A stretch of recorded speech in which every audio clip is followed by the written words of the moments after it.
Is it just me, or does every anime protagonist have a rival? Goku has Vegeta, Asta has Yuno, Deku has Bakugo, and Naruto has Sasuke. But what if he didn't? Naruto, I mean. What if it wasn't that Uchiha, but a different one, like Itachi? What if Itachi was Indra's reincarnation? Make sure to stick around to the end to see how much this seemingly tiny change shakes things up. First, let's go over what exactly reincarnation is. Without diving too far into the philosophical or spiritual aspects, reincarnation is essentially the rebirth of a soul into a new body. And in Naruto, it's pretty much the same, except it's the soul and chakra that are passed down.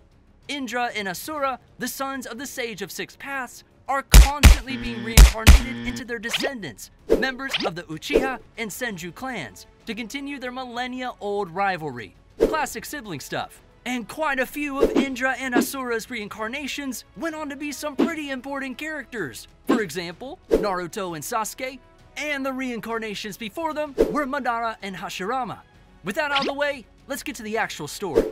So, taking some creative liberties to make things line up properly, we're gonna say Itachi and Sasuke are twins. But obviously, Itachi was born first. When the Uchiha twins were kids, their entire clan was slaughtered by the person they looked up to the most, Shisui Uchiha. From then on, they both swore to avenge their clan by killing Shisui together. Eventually, the two become Genin, and Itachi joins Team 7 instead of Sasuke, who joins Hinata and Kiba on Team 8. Sorry, Shino, but even you talk about how unimportant you are. Being Indra's reincarnation, Itachi naturally despised Naruto, who isn't a big fan of either of the Uchiha. But it doesn't take long for Itachi, the more rational of the twins, to become friendly with the rest of Team 7. And with Itachi on the team, Team 7 has it pretty easily. Zabuza and Haku would be way less of a challenge, seeing as Itachi is still naturally gifted and more powerful than Sasuke, albeit to a lesser degree because of extreme mental trauma. In fact, there's no doubt in my mind that Itachi would probably be able to solo Haku and Zabuza. But valuing Kakashi's thoughts on teamwork, Itachi would beat Haku with Naruto, then help Kakashi with Zabuza. After that mission, Kakashi realizes how strong Itachi really is and offers to train him, similar to how he trained Sasuke for the Chunin exams finals. Now, remember how I said in the world of Naruto, reincarnation involves transferring the soul and chakra? Well, that means Itachi should, in theory, possess the same chakra natures as Indra, like Sasuke, including Indra's affinity for lightning style. So this time, Itachi learns Chidori from Kakashi. For Team 7, the Chunin exams would be a breeze. Well, the second stage anyway. With Itachi taking the lead, Team 7 easily gets both scrolls in time and passes on to the next stage, beaten only by Gaara's team. And because Itachi passes so quickly, Orochimaru's only choice for his curse mark is Sasuke, who gets bitten like normal. The only difference between the preliminaries is that Itachi fights who Sasuke originally fought, and Sasuke fights who Shino fought, but all the results turn out the same. Now, unfortunately for Sasuke, who's eager to show off his strength against someone worthwhile, he's matched up against Kankuro, who still forfeits before the match begins. Itachi's match is Gaara. Itachi manages to overwhelm Gaara pretty easily, putting the fear of Kaguya into the Saiyan Jinchuriki. So Itachi does his thing and shocks the spectators and Gaara by whipping out the Chidori, pun intended. Not to mention, Itachi needs less run-up and less time to charge it up. Gaara doesn't handle fear or pressure well, so he freaks out and explodes into Shukaku, starting the whole invasion the Hidden Sound and Hidden Sand villages were planning early. The match is immediately called off, and most of the spectators escape the stadium. But Sand and Sound Ninja appear to stop them, so Kabuto can put them all to sleep. However, they're unsuccessful thanks to the nearby Jonin like Kakashi and Guy. While this is going on, Naruto and Sasuke rush to help Itachi, who Shukaku is attacking. But that fight goes pretty similarly in the sense that Naruto eventually summons Gamabunta, and together they defeat the One-Tail. But this time, Sasuke and Itachi fight Kankuro and Tamari. After dealing with the Sound and Saiyan Ninja, Kakashi and Guy make their way to the Hokage's side. And luckily for the third Hokage, the two make it before the Sound 4 can put the barrier up. Kakashi and Guy defeat Orochimaru's disciples, forcing the Body Snatcher to retreat with the Sound 4 before he's defeated. The village recovers much faster, not having to hold a memorial for the Hokage. Eventually though, Sasuke, in true Sasuke fashion, starts thinking of ways of getting more power. He basically trains with Itachi every day, but he's still nowhere near as strong as him. And seeing Naruto fight a tailed beast was the last straw for Sasuke. He believes at his current rate, he'll just get in the way when he and Itachi finally get their revenge on Shisui. So in the dead of night, Sasuke tries to leave the village and seek out Orochimaru, believing him to be the only way to catch up to Itachi and Naruto. But before he can, Itachi stops him. At first, Itachi tries to protect his brother by convincing him not to leave, but after seeing Sasuke's conviction, Itachi just lets him go. Now is probably a good time to explain the changes in certain relationship dynamics a bit more. You see, with Sasuke not in Team 7, he and Naruto aren't much more than rivals, with both basically competing for second best next to Itachi. So I don't see the yellow-haired Jinchuriki being nearly as cut up when Sasuke leaves. It's also important to note that this time most of the village would have seen Naruto fight and beat Gaara, so he's not hated and looked down on anymore. In fact, some people even regard him as a hero and believe he could be the Hokage one day. All this basically acts as an emotional distraction for Naruto, but fundamentally, Naruto still wants to bring Sasuke back. Although this time, they don't right away because they have no idea where Orochimaru's hideout is, but the third Hokage promises Team 7 they'll look into it. Naruto doesn't exactly handle this newfound fame all that well, still being a dumb, bratty, and honestly pretty weak kid. And Jiraiya decides now's a good time to take Naruto on his training journey away from the Hidden Leaf Village to teach the adolescent child of destiny about the intricacies of being a hero.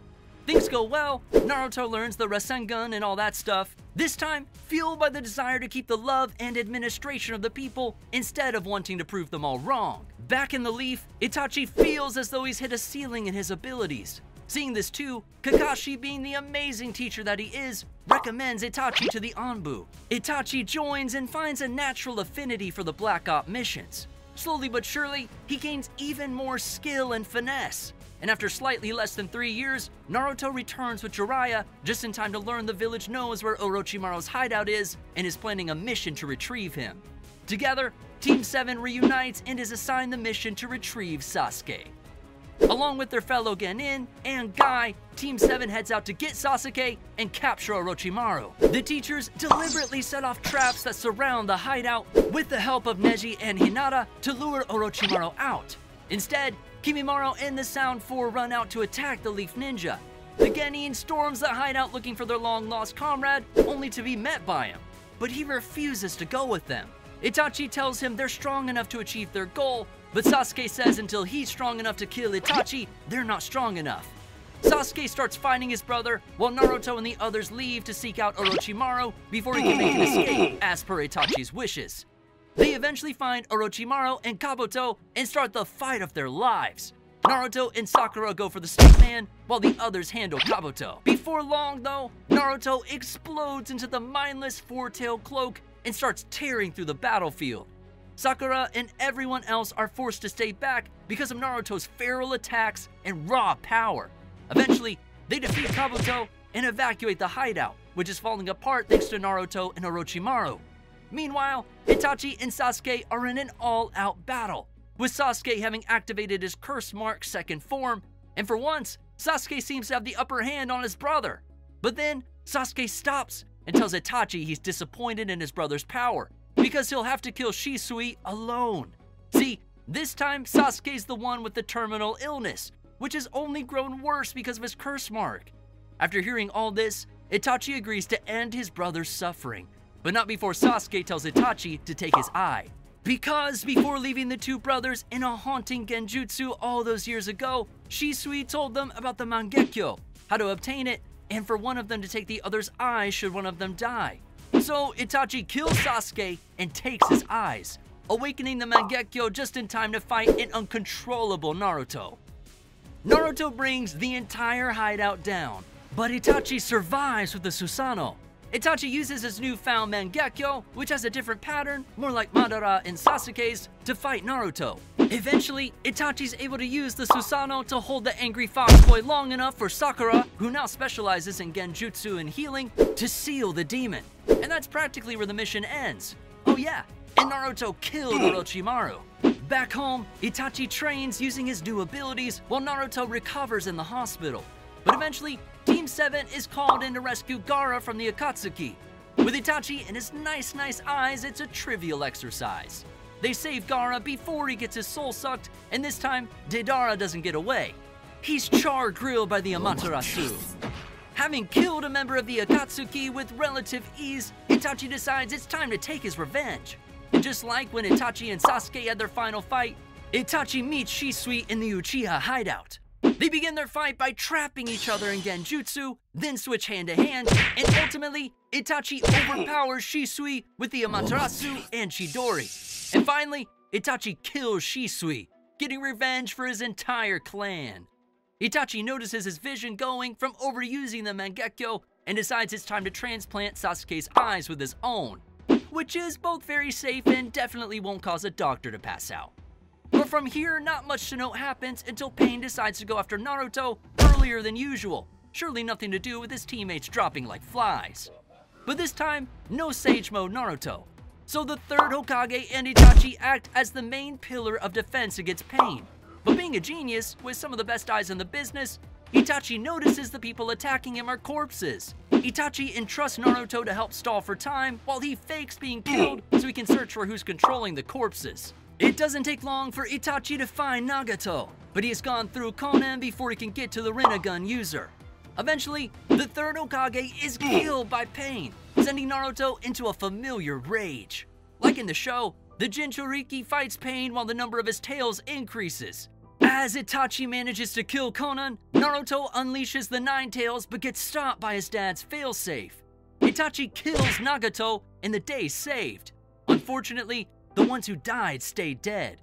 Fortunately, the number of those people is significantly less thanks to Naruto and Itachi being there from the start of Pain's assault. Worrying about Naruto falling behind and relying on the Nine Tails too much, Jiraiya decides to teach him Sage Mode, and with the guidance of his sensei, Naruto picks it up much quicker. And pretty much nothing else changes, at least not in a huge way. Tsunade becomes the 5th Hokage, and Sakura still studies under her. The 4th Great Shinobi War still happens, and the allied shinobi forces still come together. But with Itachi on their side, the allied shinobi forces have a much better chance from the get-go. Instead of Sakura, Tsunade keeps Naruto's heart beating when the Nine Tails is removed. And together, Team 7 still defeats Madara and Kaguya. So yeah, that's it. Honestly, things would have been a lot better and smoother if Itachi was the reincarnation of Indra instead of his emo younger brother. Maybe a little too smooth even. But what'd you guys think?